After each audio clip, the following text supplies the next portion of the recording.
that. Good job. Now, Hello, can I cut this out? hello, movies and meaning students.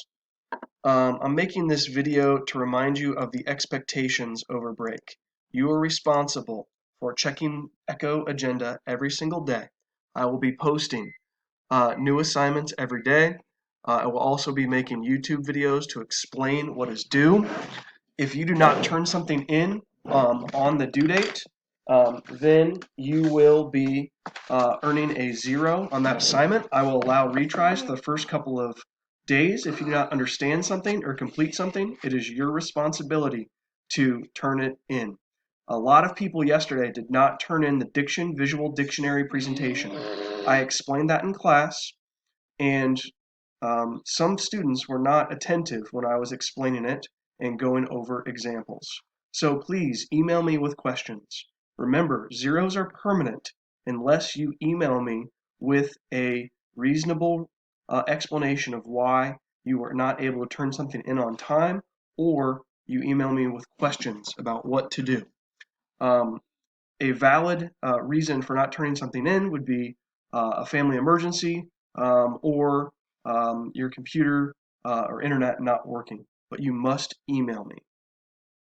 Today you should be finishing the Diction Visual Dictionary presentation and then working on the individual films terms presentation. Everyone needs to submit the template of the extended break movies slides. You do not have to complete it, but I need you to turn it in for 10 points agency. Everyone needs to turn in this presentation. If you do not turn in this presentation, you will earn a 0. Dad, what are you talking about? Ami, could you say hi to my students? No. Okay. So, you must turn this in. It will be a 0 if you do not. It's 10 easy agency points. This has an explanation of all the assignments we will do over break, along with the calendar. If you do not understand what to do on this, let me know.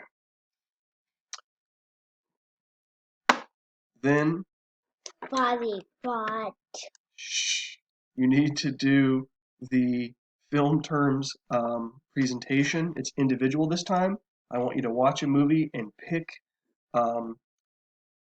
images or clips from that movie or TV show that you have watched over the last couple of days. Here's the template. You should have the film term, 3 to 5 of them, the definition, paraphrase, and explanation, the image or the short clip from the movie, and your interpretation of how the film technique is used to show something important about the character or the plot. You can see the questions on the previous slide here. Here's an example from one of the group presentations this year. This was a really good one. They explained the diegetic sounds, and then they explained the scene. I believe this is in Spider-Man. Again, if you have any questions, it is your responsibility to email me. Follow me on YouTube for more videos like this. Be safe and healthy. Thank you.